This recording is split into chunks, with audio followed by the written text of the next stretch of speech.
Mapping theorem. ఎగ్జామినేషన్లో state to open mapping theorem అంటాడు. Open mapping theorem చూడండి. అంటే ఓపెన్ మ్యాపింగ్ థియరం అంటే ఓపెన్ సెట్కి ఇమేజ్ ఓపెన్ సెట్ అవుతుంది చెప్పాలి. అది అది మెయిన్ కాన్సెప్ట్. అది open set image open set అని ప్రూవ్ చేయాలి. ఓపెన్ సెట్ అంటే ఏంటి? ప్రతి పాయింట్ ఇంటీరియర్ పాయింట్ అయ్యి దానికి ఇమేజ్ కూడా ఓపెన్ చెప్పాలంటే ఇమేజ్లో పాయింట్ తీసుకున్నప్పుడు అది కూడా interior point of the image set అని చెప్పాలి. లెట్ ఇంటీరియర్ పాయింట్ అని చెప్పాలి. Let G be region and suppose that f is a non constant analytic function on G. then any open subset u of g, u in g, f of u is open. అంటే u అనేది జీలో open set అయితే f of u అనేది four డైమెన్షన్లో open అవుతుంది చెప్పాలి. అది కానీ డయాగ్రమేషన్ చూడండి. ఇది g, ఇది మొత్తం కాంప్లెక్స్ ప్లేన్. ఇదేమో ఇది దాంట్లో ఇది g అనే దాంట్లో ఒక పాయింట్ తీసుకుందాం. g అనేది ఓపెన్ కాబట్టి దాంట్లో ప్రతి పాయింట్ ఇంటీరియర్ పాయింట్ అవుతుంది. బట్ దాంట్లో ఏ పాయింట్ దాంట్లో బాల్ ఫామ్ చేస్తాం, దానికి ఇమేజ్ కట్టాం. ఆ ఇమేజ్ దేంట్లో ఉంటుంది చెప్పాలి? ఎఫ్ ఆఫ్ యూలో ఉంటుంది చెప్పాలి. ఇది ఎఫ్ ఆఫ్ యూ ఇంట్లో ఉంటుంది చెప్పాలి. క్లైమ్ ఏం చేయాలి మనం? F of U is open in C అని చెప్పాలి. ఓపెన్ సెట్ అని చెప్పాలంటే ఎప్పుడు ప్రతి పాయింట్ ఇంటీరియర్ పాయింట్ అవుతుంది చెప్పాలి. కాబట్టి ఎవరి point of f of you in interior point of f of U అని చెప్పాలి. నెక్స్ట్ ఏ బిలాంగ్స్ యూ తీసుకోండి. దీంట్లో యూ ఏంటి మనకి? Open subset of G. Open subset అయింది కాబట్టి ఏ అనేది ఇంటీరియర్ పాయింట్ అవుతుంది. అంటే ఏతో బాల్ ఫామ్ చేస్తే అది మళ్ళీ యూలో ఉంటుంది. ఇప్పుడు మనం ఏం చెప్పాలి? ఈ F of open ball F of యూలో ఉంటుంది చెప్పాలి. అంతే కదా? ఎఫ్ ఆఫ్ యూ ఓపెన్ అవ్వాలంటే F of that open ball is also open and F of U అని చెప్పాలి. అంతే కదా? ఫర్దర్ ఏ దేంట్లో ఉంది మనకి? యూలో ఉంటుంది. కాబట్టి ఎఫ్ ఆఫ్ యూ దేంట్లో ఉంటుంది? ఎఫ్ ఆఫ్ యూలో ఉంటుంది. ఎఫ్ ఆఫ్ యూ దేని సబ్సెట్? సికి. ఎఫ్ ఆఫ్ యూ అంటే రేంజ్ సెట్. దేని సబ్సెట్? C subset. ఇప్పుడు ఏం చేస్తారంటే ఈ F of U some alpha తీసుకోండి. ఆల్ఫా ఈజ్ కూడా ఎఫ్ ఆఫ్ యూ తీసుకుంటాం. అంటే అప్పుడు ఆల్ఫా దేంట్లో ఉంది? ఎఫ్ ఆఫ్ యూలో ఉంది. ఇప్పుడు మనం ఏం చేయాలంటే ఆల్ఫా సెంటర్గా బాల్ ఫామ్ చేస్తే ఆ బాల్ ఎఫ్ ఆఫ్ యూలో ఉంటుంది చెప్పాలి. ఇక్కడ మీరు పాయింట్ యాడ్ చేసుకోండి. Prove that alpha is an interior point of f of U అని రాసుకోవాలి. యాడ్ చేసుకోండి. ఇక్కడ f of U open claim చేయాలి కదా మనం. But alpha is an interior point of f of U అని పాయింట్ యాడ్ చేసుకోండి. దీనికోసం చేస్తామంటే జీ అనే mapping G to C define చేస్తాం. ఎలా డిఫైన్ చేస్తామంటే G of Z is equal to f of Z minus alpha.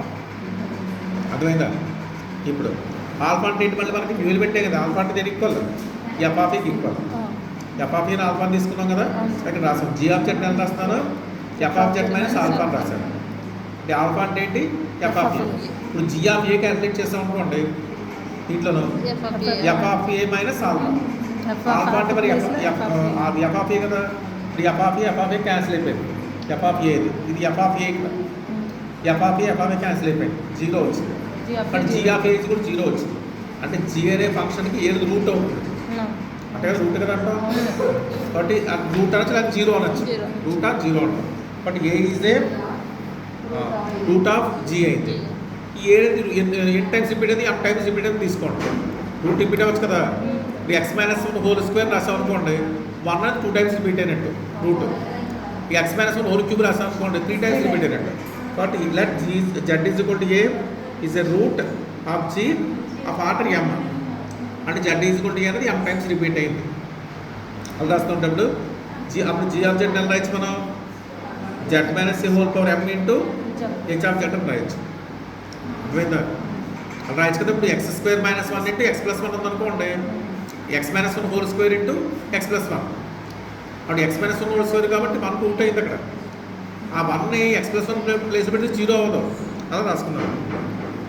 అటు G of Z equal to Z minus whole power M into H of Z.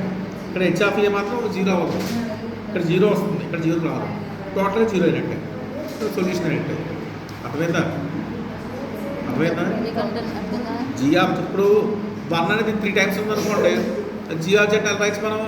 X minus 1 whole cube into X plus 3 రాయొచ్చు కదా. సరిపోతుంది. అప్పుడు 1 అనేది route 3 times ఉంటాయి కదా. కానీ X plus 3లో మాత్రం ఎక్స్ ప్లస్ 1 పెడితే జీరో అవ్వదు అని చెప్తున్నాం కండిషన్. అర్థమైందా? ఇప్పుడు దీనికి ఏం చేస్తామంటే థియరీ ప్రొజెక్ట్ ప్రీవియస్ థియరీ ఒకటి ఉన్నది అప్లై చేస్తున్నాం కదా. ప్రీవియస్ థియరీ అని చెప్తున్నట్టే